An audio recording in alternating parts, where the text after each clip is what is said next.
পৃথিবীর সবচেয়ে রহস্যময় দেশগুলোর একটি নর্থ কোরিয়া। 1945 সালে দ্বিতীয় বিশ্বযুদ্ধ শেষ হওয়ার পর কোরিয়া দুই ভাগে ভাগ হয়, উত্তর আর দক্ষিণ। উত্তরে গড়ে ওঠে কমিউনিস্ট শাসন, যার ভিত্তি তৈরি করেন কিম সাং। এরপর থেকে দেশটি নিয়ন্ত্রণ করছে কিম পরিবার। আজকের নেতা কিম জং উন, যার শাসন পুরো দেশকে শক্ত হাতে নিয়ন্ত্রণ করে। উত্তর কোরিয়া বিশ্বের সবচেয়ে আইসোলেটেড দেশগুলোর একটি। সাধারণ মানুষ ইন্টারনেট ব্যবহার করতে পারে না।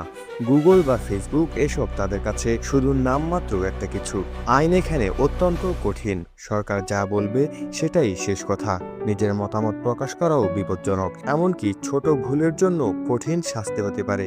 এই দেশটি পারমাণবিক শক্তিধর, তাদের মিসাইল আর অস্ত্র বিশ্ব রাজনীতিতে প্রভাব ফেলে। একদিকে শক্তিশালী সামরিক ক্ষমতা, অন্যদিকে সাধারণ মানুষের সীমাবদ্ধ জীবন। এই বৈপরীত্যই নর্থ কোরিয়াকে করে তুলেছে পৃথিবীর সবচেয়ে অদ্ভুত এক দেশ।